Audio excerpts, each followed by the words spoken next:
Hi dear JEE aspirants. നമ്മൾ typically ജെഇക്ക് ചോദിക്കുന്ന direct ഒരു ഇക്വേഷന് ഒരു കോൺസെപ്റ്റിന് ഡയറക്റ്റ് ചോദിക്കുന്ന ചോദ്യങ്ങളുണ്ട്. അങ്ങനത്തെ കുറച്ച് ക്വസ്റ്റ്യൻസ് പരിചയപ്പെടുത്തുക എന്നുള്ളതാണ് ഈ സീരീസിൽ നമ്മൾ ചെയ്യുന്നത്. അതിൽ ഇപ്പോൾ ഞാൻ ചെയ്യാൻ പോകുന്നത് മെക്കാനിക്സിലെ വൺ ഓഫ് ദ ഇൻട്രസ്റ്റിംഗ് ടോപ്പിക്കായ റൊട്ടേഷൻ മോഷനിലെ കൈനറ്റിക് എനർജിയുമായി ബന്ധപ്പെട്ട ഒരു കോൺസെപ്റ്റാണ്.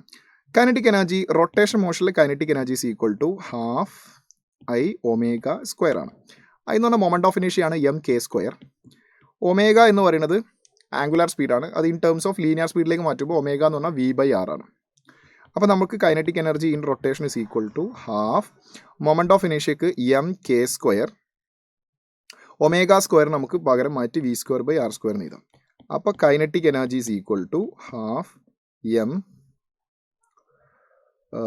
M K square. ഓക്കെ, ഇവിടെ നമുക്കൊരു കാര്യം ചെയ്യാം, V² അങ്ങോട്ടേക്ക് എഴുതാം. Half M V² into K²/R². Half M V² into K²/R². ഇങ്ങനെ ഇക്വേഷൻ പഠിച്ചു വെക്കുന്നത് നമുക്ക് പ്രോബ്ലം സോൾവ് ചെയ്യാൻ വളരെ നല്ലതാണ്. അപ്പോൾ ഈ ഇക്വേഷനും യൂസ് ചെയ്യാം, ഈ ഇക്വേഷനും യൂസ് ചെയ്യാം. ഇതൊന്ന് നോട്ട് ചെയ്ത് വെച്ചോളൂ, ഇറ്റ്സ് വെരി ഇമ്പോർട്ടൻറ്റ്. ഇനി റോളിംഗ് മോഷനിലേക്ക് വരുന്ന സമയത്ത്, റോൾ ചെയ്യുന്ന സമയത്ത് ഒരു ബോഡി റൊട്ടേറ്റ് ചെയ്യുകയും ചെയ്യും, അതിങ്ങനെ മുന്നോട്ടേക്ക് പോവുകയും ചെയ്യും. സോ അതിൻ്റെ സെൻറ്റർ ഓഫ് മാസിന് ഒരു ട്രാൻസ്ലേഷണൽ വെലോസിറ്റി ഉണ്ടാവും. അപ്പോൾ അവിടെ ട്രാൻസ്ലേഷൻ മോഷനും ഉണ്ടാവും. ട്രാൻസ്ലേഷൻ മോഷൻ്റെ കൈനറ്റിക് എനർജി ഉണ്ടാവും ഹാഫ് എം V² പ്ലസ് റൊട്ടേഷൻ്റെ കൈനറ്റിക് എനർജി ഉണ്ടാവും ഹാഫ് എം V². റൊട്ടേഷൻ്റെ കൈനറ്റിക് എനർജി നമ്മളിപ്പോൾ ഇങ്ങനെ ഒരു ഇക്വേഷൻ ഉണ്ടാക്കി വെച്ചില്ലേ, K²/R². അതിൽ ഹാഫ് എം V² കോമൺ ആക്കി പുറത്തേക്ക് എടുത്താൽ പിന്നെ വരിക 1 പ്ലസ് K²/R² ആണ്. അപ്പോൾ kinetic energy in rolling motion, ഇത് rotation, is equal to half m V² into 1 plus K²/R². This is the equation.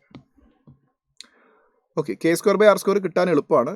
K²/R² എന്ന് പറയുന്നത് മൊമെന്റ് ഓഫ് ഇനീഷ്യയുടെ, നമ്മൾ ഡിഫറൻറ്റ് ഷേപ്പിൻ്റെ മൊമെന്റ് ഓഫ് ഇനീഷ്യ പഠിച്ചിട്ടുണ്ട്. അതിൻ്റെ മുന്നിൽ വരുന്ന കോഎഫിഷ്യൻ്റ് ആണ് K²/R² എന്ന് പറയുന്നത്. ഓൾറെഡി നമ്മൾ പഠിച്ചാണ്. 2023 ചോദിച്ചൊരു ചോദ്യമാണ്. നോക്കൂ, എ റോളിംഗ് സ്പെറിക്കൽ ഷെല്ലിൻ്റെ മൊമെന്റ് ഓഫ് ഇനീഷ്യ 2/3 mr² ആണ്. അപ്പോൾ സ്പെറിക്കൽ ഷെല്ലിൻ്റെ K²/R² വരിക, mr²ൻ്റെ കോഎഫിഷ്യൻ്റ് 2/3. ഓക്കെ, അങ്ങനെയാണ് ബാക്കി എല്ലാ ഷേപ്പിൻ്റെതും എടുക്കേണ്ടത് കേട്ടോ. That is a concept, memorise ചെയ്യാൻ പറ്റുന്ന ഒരു ഷോർട്ട് കട്ടാണത്. നമുക്ക് വേണ്ടത് rotational kinetic energy and total kinetic energy are in the ratio of x:5, then value of x. അപ്പോൾ rotational kinetic energy half M V² into K²/R². K²/R²ൻ്റെ value we know 2/3. Total energy half M V² 1 plus K²/R². Half M V² ക്യാൻസലായി. അപ്പോൾ 2/3 divided by 1 plus 2/3 നമുക്ക് എത്ര കിട്ടും? ഇവിടെ 5/3 എന്ന് കിട്ടും. ശരിയല്ലേ?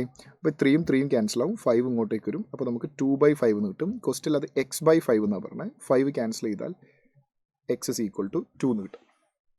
So x is equal to 2. അപ്പോൾ ഇതുപോലെ നിരവധി ചോദ്യങ്ങൾ ആ ഇക്വേഷനെ ബേസ് ചെയ്തുകൊണ്ട്, ആ കൈനറ്റിക് എനർജിയുടെ റോളിങ്ങിൻ്റെ റൊട്ടേഷനിലെ ഇക്വേഷൻ ബേസ് ചെയ്തുകൊണ്ട് നിരവധി ക്വസ്റ്റ്യൻസ് പ്രീവിയസ് ഇയറിൽ നമുക്ക് കാണാൻ പറ്റും. ബട്ട് റോളിംഗ് മോഷൻ ഇപ്പം സിലബസിൽ ഇല്ല എങ്കിലും ഇതൊക്കെ ക്വസ്റ്റ്യൻ ആയിട്ട് വരാം. കാരണം ഇവിടെയൊന്നും റോളിംഗ് മോഷൻ എന്ന ടിപ്പിക്കൽ കോൺസെപ്റ്റിലേക്ക് പോകുന്നില്ല. റൊട്ടേഷൻ പ്ലസ് ട്രാൻസ്ലേഷൻ വരുന്ന സമയത്ത് കൈനറ്റിക് എനർജി കണ്ടുപിടിക്കാൻ, ടോട്ടൽ എനർജി കാണാൻ, ട്രാൻസ്ലേഷൻ്റെ കൈനറ്റിക് എനർജിയും റൊട്ടേഷൻ്റെ കൈനറ്റിക് എനർജിയും ആഡ് ചെയ്യുക എന്നുള്ള കോൺസെപ്റ്റ് മാത്രമേ ഉള്ളൂ. അത് ആക്ച്വലി നമ്മുടെ സിലബസിൽ ഉണ്ട്. അതിൽ നിന്നും ക്വസ്റ്റ്യൻസ് ഇതുപോലെ ചോദിക്കാം. പക്കാ റോളിംഗ് മോഷൻ എന്ന് പറയുന്ന ടോപ്പിക്ക് വേറെയാണ്. അപ്പോൾ റോളിംഗ് മോഷൻ സിലബസിൽ ഇല്ലല്ലോ, പിന്നെ ഇത് പഠിക്കണം എന്ന് ചോദിച്ചാൽ ഇത് പഠിക്കണം. ഇത് റോളിംഗ് മോഷൻ അല്ലാതെയും ഈ ക്വസ്റ്റ്യൻ എക്സാമിന് ചോദിക്കാം. So that's it. നിങ്ങൾക്ക് ഈ വീഡിയോ ഹെൽപ്ഫുൾ ആയി എന്ന് വിചാരിക്കുന്നു. Thank you so much. നമുക്ക് അടുത്ത വീഡിയോയിൽ കാണാം. ബൈ.